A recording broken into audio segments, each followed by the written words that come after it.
નમસ્કાર. આગળના અભ્યાસમાં આપણે લોકસંગ્રહાર્થે કર્મનો અભ્યાસ કર્યો.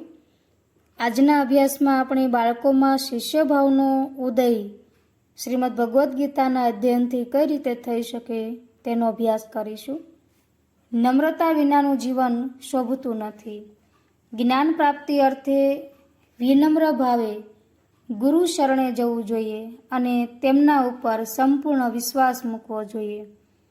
શ્રીમદ ભગવદ્ ગીતાના પ્રથમ અધ્યાયમાં અર્જુન શ્રી કૃષ્ણને કહે છે કે બંને સેનાની મધ્યે મારો રથ ઊભો રાખો, હું જોઈ લઉં કે મારે કોની સાથે યુદ્ધ કરવાનું છે.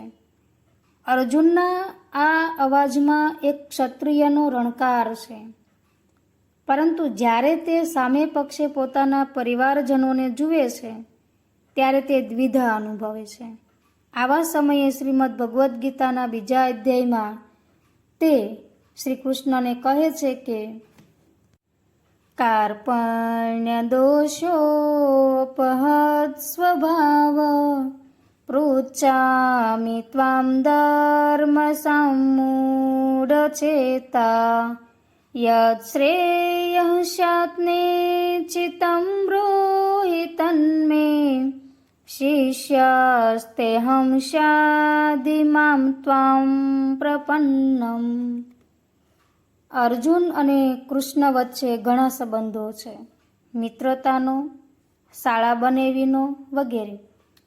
અહીં અર્જુન શ્રી કૃષ્ણને ગુરુ કહીને સંબોધે છે, કારણ કે પોતાના કલ્યાણની વાત પૂછવાથી અર્જુનના મનમાં એ ભાવ ઉત્પન્ન થયો કે કલ્યાણની વાત તો ગુરુને પૂછવામાં આવે છે, સારથીને નહીં.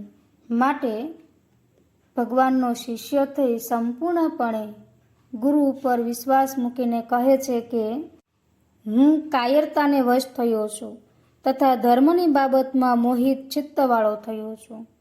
મારે શું કરવું શું ન કરવું એ હું કશું જ સમજી શકતો નથી. માટે હું આપને પૂછું છું કે જે નિશ્ચિત રૂપે કલ્યાણકારી સાધન હોય તે મને કહો, કારણ કે શિષ્ય તે અહમ, હું આપનો શિષ્ય છું. શાધિ મામ ત્વામ પ્રપન્નમ, માટે આપના શરણે આવેલા મને ઉપદેશ આપો. અહીં અર્જુન સ્વીકારે છે કે પોતે કાયરતાને વશ થઈ અને સાથે સાથે એ પણ જાણે છે કે શા માટે કાયરતા તેમનામાં આવી છે. તેનો જવાબ તે પોતે જ આપે છે કે ધર્મની બાબતમાં મોહિત ચિત્તવાળો થયો છું. તેમ છતાં હવે શું કરવું શું ન કરવું તે મને આપ જ કહો. જ્યારે વિદ્યાર્થી આત્મકલ્યાણ અને ધર્મની બાબતમાં સંશયગ્રસ્ત હોય ત્યારે તેમણે સંપૂર્ણ વિશ્વાસ સાથે ગુરુના શરણે જવું જોઈએ અને માર્ગદર્શન મેળવવું જોઈએ. જયતુ સંસ્કૃતમ.